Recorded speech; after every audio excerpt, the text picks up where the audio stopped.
Sea lo que sea, no abras la puerta a nadie, susurró mi vecina por teléfono a las 2:03 de la madrugada. Segundos después, comenzaron los golpes fuertes deliberados, haciendo temblar el marco. Miré por la mirilla y me quedé helada. Mi hijo estaba afuera, con 2 policías, diciendo que yo estaba confundida y necesitaba ayuda. Pero él no intentaba protegerme, intentaba quitarme todo lo que tenía: mi casa, mi dinero y mi vida. Esto es Historias con mi abuela. La historia de hoy trata de una madre que casi desaparece a manos de su propia familia cuando su hijo trató de robarle su hogar y su independencia en plena noche. He cambiado los nombres de los personajes para proteger su privacidad. Si esto te pasara a ti, ¿cómo lo manejarías? Comparte tus pensamientos en los comentarios. Los leo todos. El teléfono sonó como una alarma en la oscuridad, cortando mi sueño y removiendo algo en mi pecho. Extendí la mano sobre la mesita de noche, con el corazón latiendo a tropezones, y acerqué el auricular a mi oreja sin revisar quién llamaba. ¿Delfina? La voz era apenas un susurro. Sea lo que sea, no abras la puerta a nadie. Me quedé inmóvil. ¿Renata? Mi garganta estaba seca. No importa quién sea, ni un alma. Prométemelo. La línea se cortó. Un clic vacío. Luego silencio. Me senté con las sábanas acumuladas alrededor de mi cintura. La casa estaba quieta, pero mi piel se erizaba con una inquietud que no podía nombrar. Y entonces, como si sus palabras los hubieran invocado, comenzaron los golpes. No eran toques suaves. Golpes. Puños o algo más pesado, estrellándose contra la puerta en un ritmo brutal. Los marcos de los cuadros en el pasillo vibraron. Una grieta fina que no había notado en la pared se movió. Me bajé de la cama. El piso de baldosa fría se pegó a mis pies descalzos. El pasillo se extendía adelante, más oscuro de lo normal.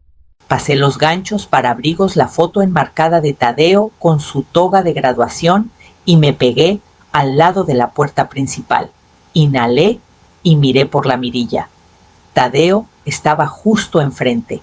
Detrás de él, 2 policías con las manos en sus cinturones de equipo. Y más atrás, Mirta, envuelta en un abrigo largo con cinturón, los brazos cruzados sobre el pecho, el rostro sereno pero pálido, como si estuviera terriblemente preocupada. No me moví.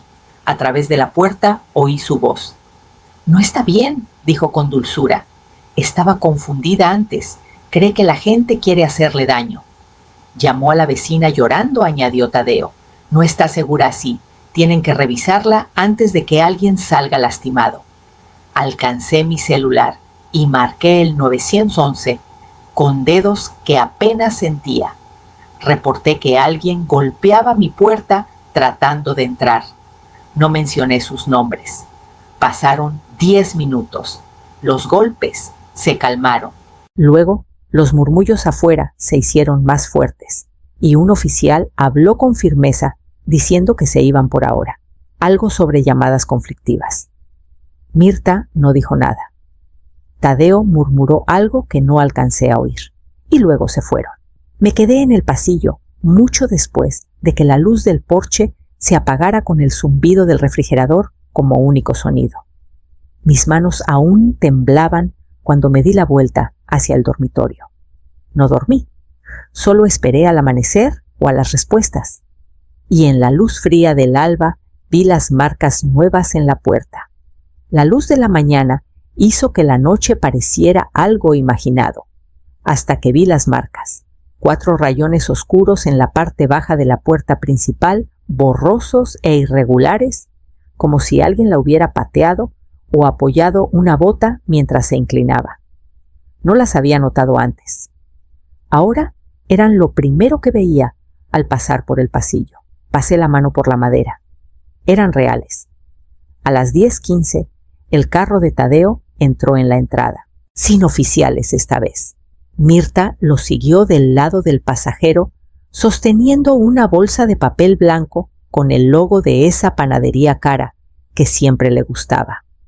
No me abrazó, ni siquiera preguntó si estaba bien. En cambio, entró con las manos en los bolsillos de la chamarra, la mandíbula apretada. Estábamos tratando de ayudar, dijo. Tú lo convertiste en un asunto policíaco. No dije nada. Mirta se sentó en el borde del sofá, cruzando las manos como si esperara un sermón. Solo queríamos una revisión de bienestar, Delfina, dijo con dulzura. Eso es todo. Estábamos preocupados. Me quedé cerca de la ventana, con el dobladillo de la cortina entre los dedos. Siguió listando cosas, como si leyera de un expediente. El día que dejé la manguera del jardín corriendo por horas. La olla quemada que olvidé en la hornilla de atrás. La receta que no recogí el mes pasado. Cosas pequeñas normales. Pero en su voz sonaban como síntomas. Tadeo caminó un poco y luego se excusó para tomar una llamada.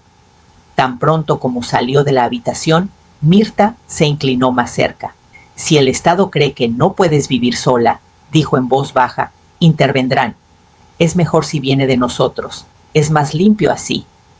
Sentí que el borde de la cortina se soltaba de mi mano.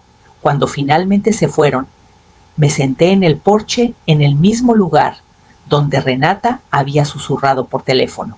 Unos minutos después, cruzó el césped con un termo en una mano y un periódico doblado en la otra. Sus ojos tenían una inquietud callada. Los oí, dijo. Afuera anoche, Mirta estaba al teléfono con alguien. Algo sobre tener todo en orden antes de Navidad. Mencionó documentación.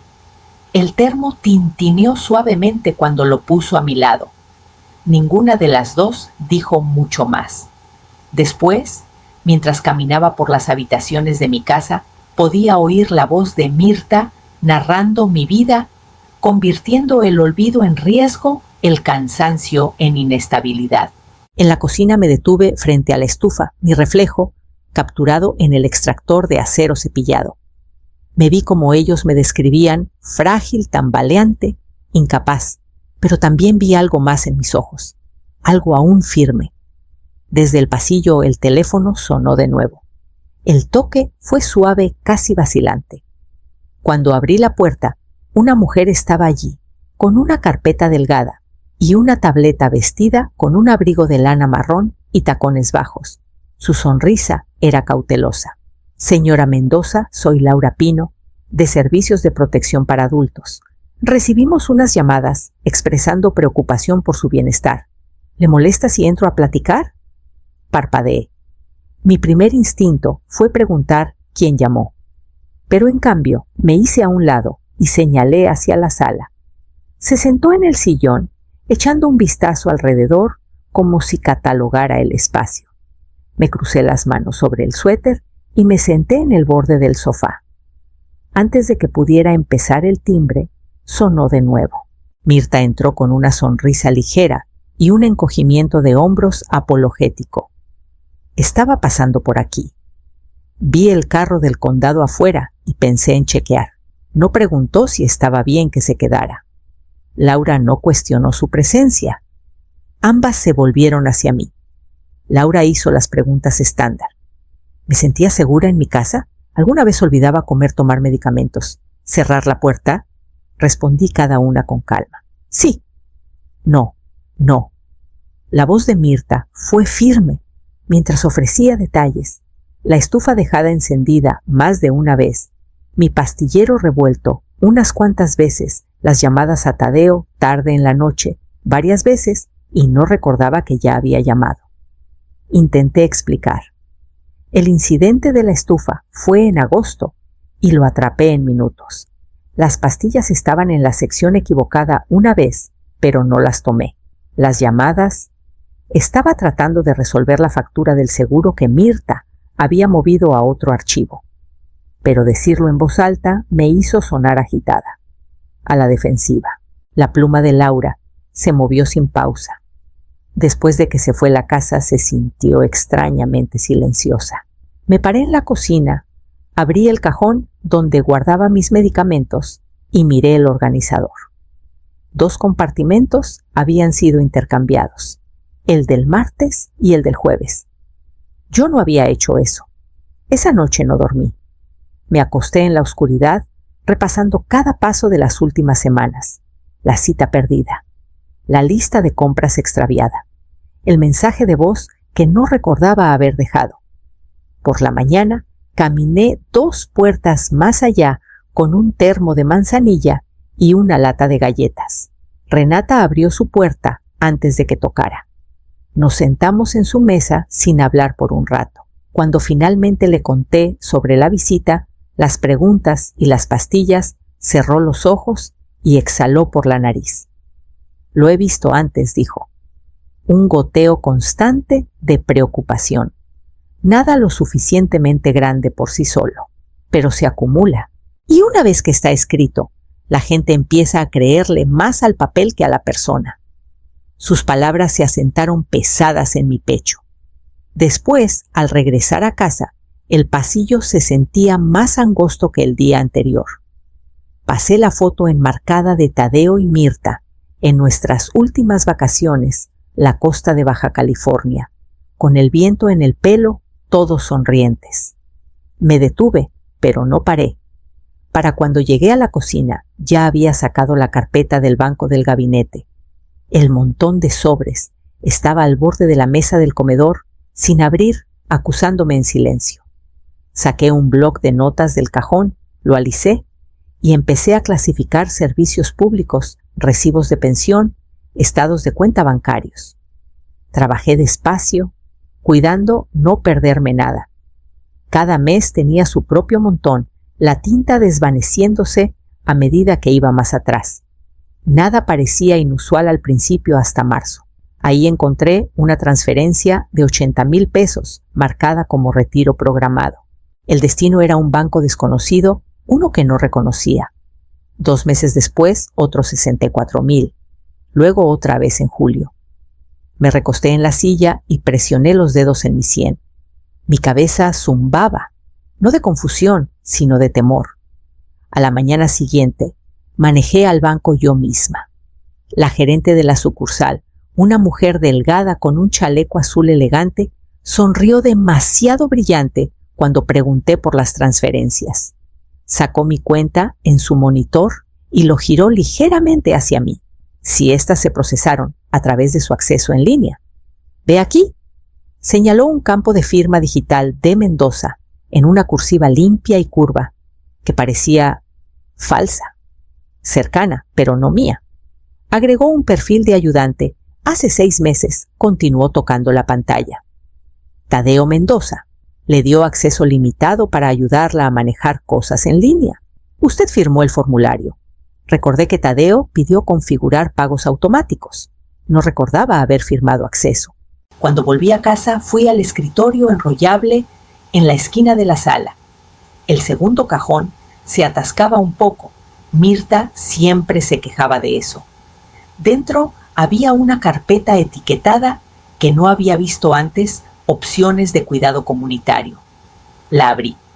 Folletos brillantes se deslizaron sobre el escritorio a alturas del sauce cañón del Cedro Descanso del Puerto.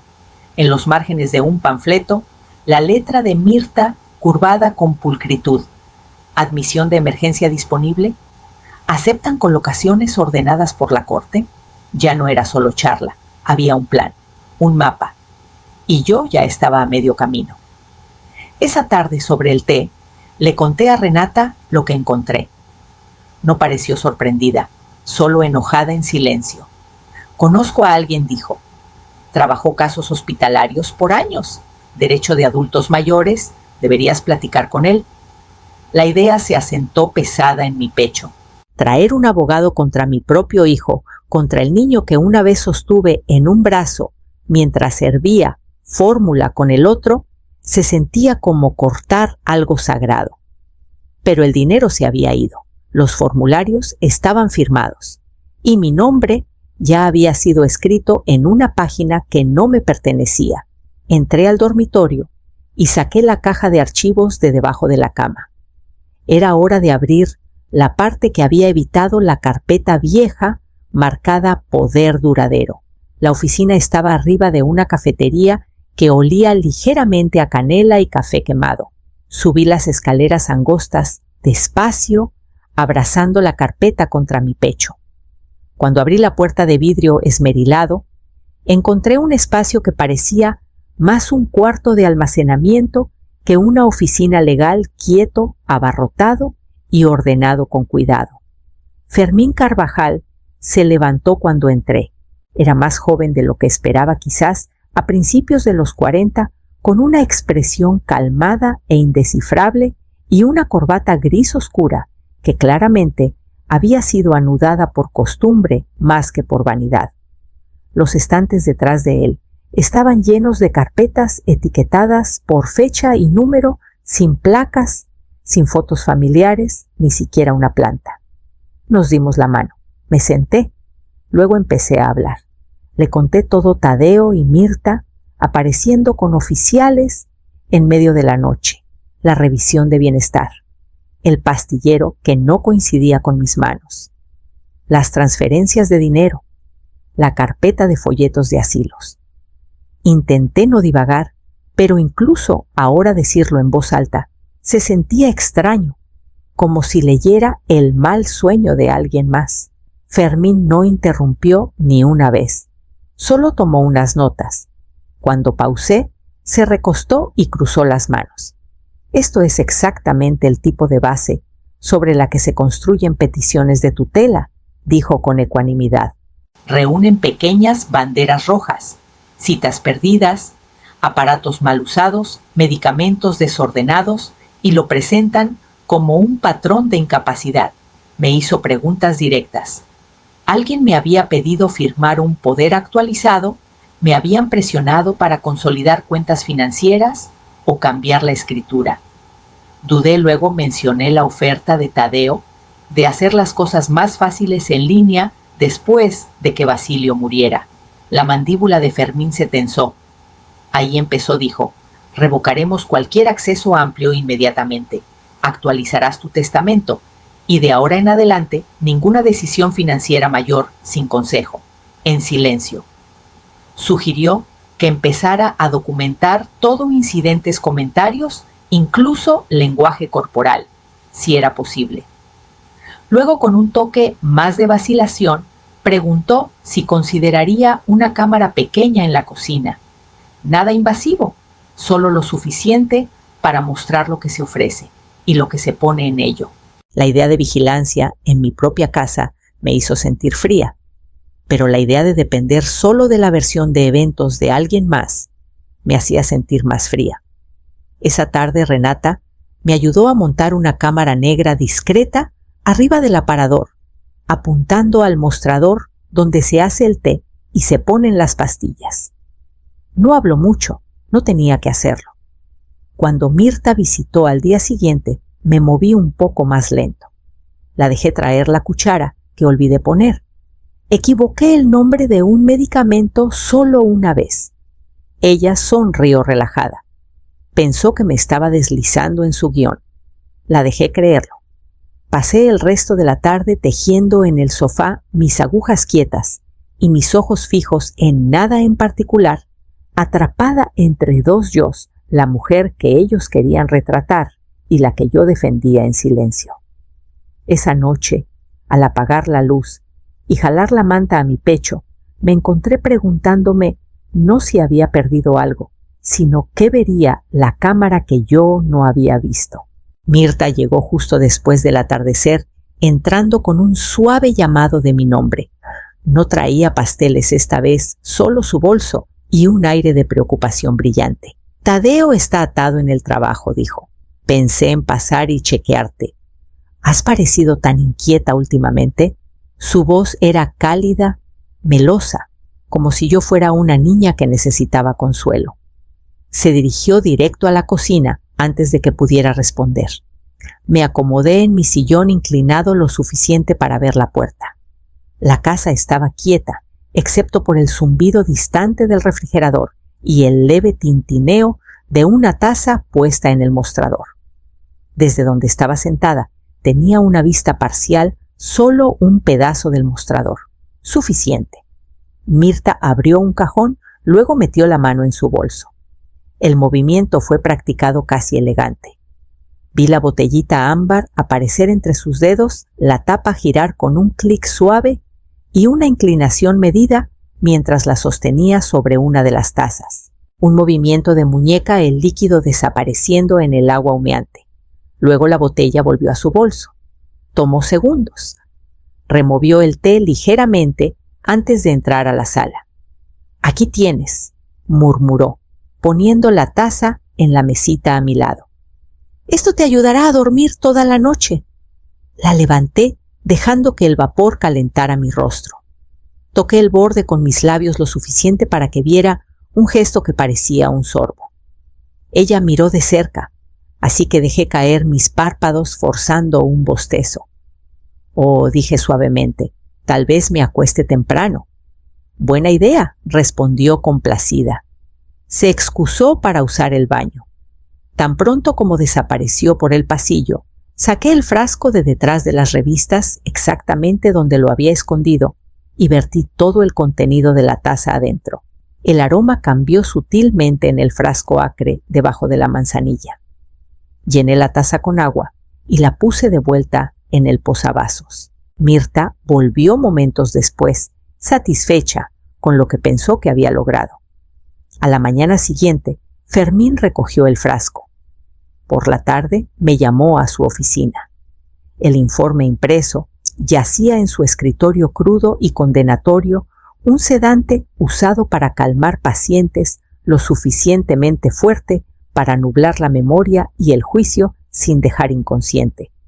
Extendió los papeles, resultados de laboratorio, transferencias bancarias, notas de la visita de bienestar, formando un patrón que ya no podía negar. No era confusión, no era envejecimiento, no era malentendido, era un plan. Mi miedo no desapareció, pero se solidificó en algo más afilado. Una claridad que se sentía casi metálica en mi pecho. «Si avanzan ahora», dijo Fermín, tocando la página, «corren el riesgo de exponer un patrón criminal. Esperamos. Dejémoslos dar un paso más. Estaremos listos». Salí de su oficina, con el sol de la tarde bajo sobre la calle, el viento fresco en mi cara. De ahora en adelante, cada taza puesta frente a mí tenía un nuevo peso, ya no un gesto de cuidado, sino una medida de intención. Y por primera vez quería ver qué intentarían después.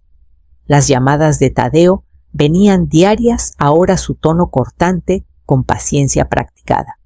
«Tienes que pensar en el largo plazo, mamá. Estamos tratando de ayudarte a ser proactiva. Los jueces ya no esperan a que algo pase, actúan antes de que las cosas empeoren». Nunca alzaba la voz, pero cada conversación me dejaba sintiéndome acorralada.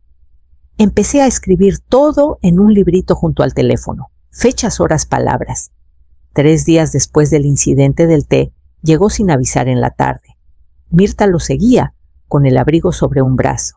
Se sentaron lado a lado en el sofá, sus cuerpos inclinados hacia mí en una simetría sutil. «Encontramos a alguien que puede venir esta noche», dijo Tadeo, sonriendo como si me ofreciera un regalo. «Un notario. Es solo papeleo. Me darías acceso limitado para manejar cuentas y proteger tus cuentas en caso de que algo inesperado pase». Mirta añadió: «Solo por si acaso, Delfina. Nada vinculante, a menos que sea necesario. Así es tu decisión, no de la corte». Me tocó la muñeca ligeramente. Retiré mi mano. Esperé hasta que se fueran antes de llamar a Fermín. Escuchó sin interrumpir, luego dijo: «Solo acepta, pero no firmes». El notario llegó justo después de las 7. Una mujer de unos 50 con zapatos sensatos y un abrigo estructurado, su placa prendida a un cordón azul marino. Sonrió cortésmente mientras Tadeo la recibía y la llevaba a la mesa de centro, donde un montón de documentos ya esperaba en orden pulcro. Mirta se paró detrás de mi silla, su mano descansando ligeramente en el respaldo. Tadeo habló despacio, delineando cada formulario, poder de attorney, Actualizado autorización para manejo financiero, transición de propiedad en caso de declive cognitivo. Esto solo te protege, mamá. Es planeación inteligente. Asentí, tomé la pluma y dejé mi mano flotar sobre la página. Temblaba no de miedo, sino del esfuerzo de quedarme quieta. Carraspeé y me volví al notario. ¿Puedo ver su número de comisión, por favor? Y su identificación. Sonrió calmada, como agua quieta, y metió la mano en su maletín. Mientras lo hacía, su mirada se movió a la puerta principal. Se abrió con un crujido que no reconocí. Fermín entró seguido de un hombre de civil que no había visto antes, ojos agudos. Carpeta de cuero, en mano. «Detective Ruiz», dijo el hombre, «hay una queja formal involucrando coerción financiera y uso de sustancias controladas en esta residencia. Estamos aquí para seguirla». El notario cerró su maletín y se hizo atrás. Tadeo se quedó congelado, la boca ligeramente abierta. Los dedos de Mirta se clavaron en la madera detrás de mí. En la mesa, los documentos ya no parecían herramientas de apoyo. Parecían la pieza final de algo armado con cuidado destinado a sellarme adentro, no a ayudarme a salir. El detective puso la carpeta en la mesa junto a los formularios sin firmar. Fermín me miró a los ojos, luego asintió una vez pequeño y seguro. Extendí la mano y empujé la pluma lejos. Las paredes de la estación eran pálidas y silenciosas, rotas solo por el murmullo de voces detrás de puertas cerradas. Tadeo y Mirta fueron separados inmediatamente. Me senté en una habitación sin ventanas, con un dispensador de agua zumbando en la esquina y mis manos cruzadas fuertemente en mi regazo. Al otro lado del pasillo, Mirta dio su declaración primero. El detective volvió con notas, su expresión indescifrable. «Asegura que las gotas en tu té eran herbales, parte de una mezcla para relajar», dijo, poniendo una hoja frente a Fermín. «Insiste en que has estado ansiosa últimamente y que solo trataba de ayudar». Fermín no reaccionó. Yo tampoco. Cuando cuestionaron a Tadeo, se distanció. Dijo que no sabía de las gotas, que Mirta manejaba todos los detalles. «Solo quería lo mejor para mí», dijo. «Quería mantenerme segura». Pero luego vinieron las capturas de pantalla, mensajes de texto, sacados de su teléfono, fechados semanas atrás. Frases como «una vez que el papeleo esté finalizado, podemos listarla, y intenta adelantarte al estado antes de que se complique». Una línea final. «Deberíamos cerrar antes de Año Nuevo. Parecerá menos sospechoso». Las palabras se borronearon por un momento mientras miraba la página. En mi propia sala de entrevistas, Fermín se sentó frente a mí, su tono firme y bajo. Explicó que la petición de tutela, si la hubieran presentado ahora, parecería contaminada por evidencia clara, intención financiera, comportamiento coercitivo y uso confirmado de sustancias sin consentimiento. Escuché el lenguaje: control financiero, restricción química, remoción de emergencia, y sentí su peso asentarse en mis hombros. Términos que había oído antes, pero ahora llevaban mi rostro. Después, la trabajadora social que había visitado mi casa revisó el expediente completo. Su mirada fue más cuidadosa esta vez. Vi sus ojos moverse despacio sobre los informes, las fotos de la cámara, las entradas del registro. Dijo poco, pero cuando levantó la vista, la simpatía en su cara se había transformado en algo más firme. Las piezas ya no sugerían declive, apuntaban a diseño. El detective recomendó una orden de protección. Fermín se volvió hacia mí y preguntó simplemente si la quería. Asentí. No por rencor, sino porque quería espacio para respirar, espacio intacto por el guión de alguien más. Esa tarde Fermín me llevó a casa. La casa parecía la misma luz del porche parpadeando, la misma escoba junto a la puerta, pero me detuve antes de girar la llave. Adentro el aire estaba quieto. Caminé el pasillo despacio, mis dedos rozando la pared, que una vez tembló bajo los golpes de Tadeo. Estaba limpia y quieta ahora, pero algo en ella había cambiado. O quizás algo en mí. El Palacio de Justicia, Olía ligeramente a abrillantador de pisos y sudor nervioso. Me senté cerca del frente junto a Fermín, mis palmas presionadas en mi regazo. Renata estaba justo detrás de mí, callada, como siempre, su mano descansando ligeramente en la correa de su bolso. No hablaba, pero sentía su presencia como un apoyo firme. Al otro lado del pasillo, Tadeo se sentó junto a Mirta, pero ya no coincidían. Sin tonos coordinados, sin miradas compartidas. Cada uno tenía su propio abogado. Mirta parecía compuesta, el pelo recogido, expresión neutral con cuidado.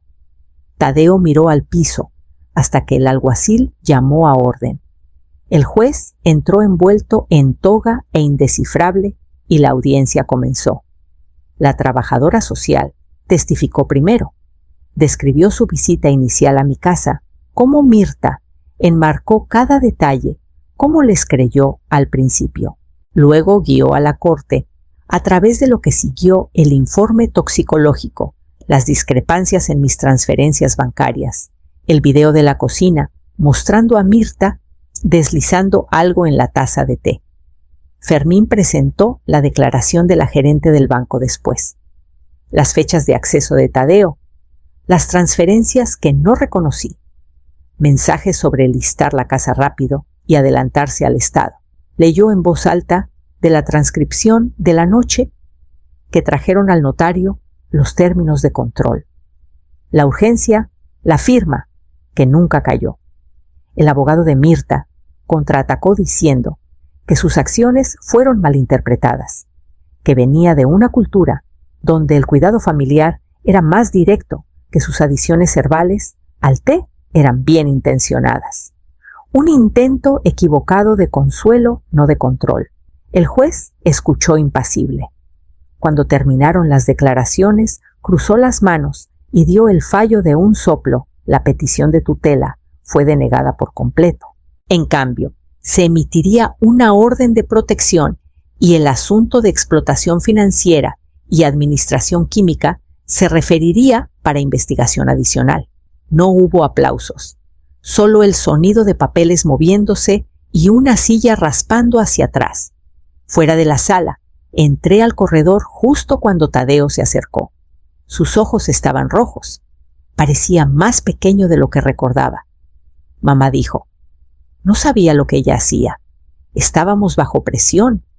Solo queríamos que estuviera segura. Lo miré al hombre, que una vez se sentó en mi mesa de cocina, con rodillas raspadas y mantequilla de maní en la barbilla, y dije con calma, de ahora en adelante toda comunicación pasa por Fermín. Ya no comparto cuentas ni decisiones de propiedad. Esa parte de nosotros está cerrada. Asintió despacio vergüenza o arrepentimiento, no estaba segura, arrugando su frente. Luego se dio la vuelta y se fue sus hombros encorvados de una manera que lo hacía parecer más viejo que yo. Me quedé en ese corredor por un buen rato. Después, mirando las puertas de salida, no había triunfo en mi pecho, solo el silencio tenue y doloroso de algo rasgado limpiamente, algo que quizás nunca se cosiera de nuevo. Cuando volví a casa, la cocina estaba oscura y fresca, las ventanas zumbando ligeramente por el viento, presionando contra el vidrio. Puse la tetera y abrí el gabinete, alcanzando una taza limpia que no había usado en meses.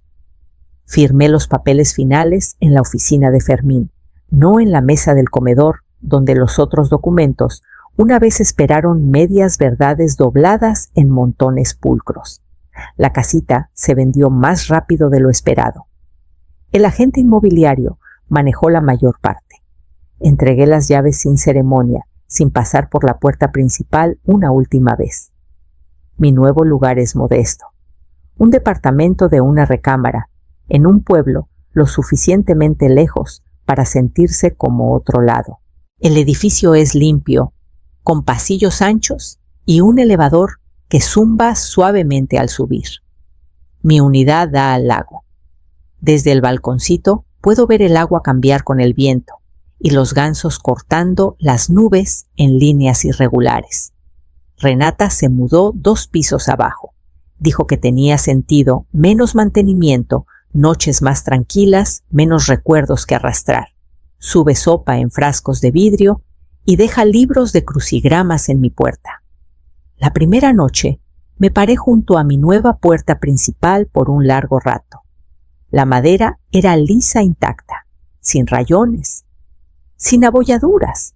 La cerradura giraba fácil. Instalé un cerrojo extra de todos modos, no porque tuviera miedo, solo porque algunos hábitos echan raíces. Voluntario una vez por semana en una clínica de asistencia legal en el centro. Nada complicado. Clasifico archivos, hago té, me siento junto a clientes mayores mientras esperan para hacer sus preguntas. Escucho mientras hablan de firmas que no quisieron dar papeles, que no entendieron familiares, que tenían buenas intenciones hasta que no. No doy consejos. Solo asiento y sirvo otra taza. En casa mis días son de bordes suaves. Caminatas matutinas junto al lago. Novelas de bolsillo que leo despacio. Tardes a veces pasadas en el sofá de Renata con lentejas y pan con ajo y un silencio compartido que no necesita llenarse. Cuando alguien toca mi corazón, aún se acelera, pero pauso, miro por la mirilla y abro la puerta solo cuando estoy lista. El recuerdo de esa noche, los golpes, la urgencia, la mentira envuelta en la voz de mi hijo, se ha desvanecido en un eco distante. La semana pasada abrí una caja que no había tocado desde la mudanza. Dentro estaba el viejo teléfono fijo, el que sonó a las 2:03 de la madrugada. Lo puse en un estante sobre mi escritorio, no enchufado, solo ahí. Un recordatorio callado de lo cerca que estuve de creer lo que alguien más quería que me convirtiera. Esa tarde salí al balcón mientras el cielo oscurecía y el lago reflejaba su luz menguante. Me envolví un chal alrededor de los hombros, respirando aire que no pertenecía a ninguna historia más que a la mía.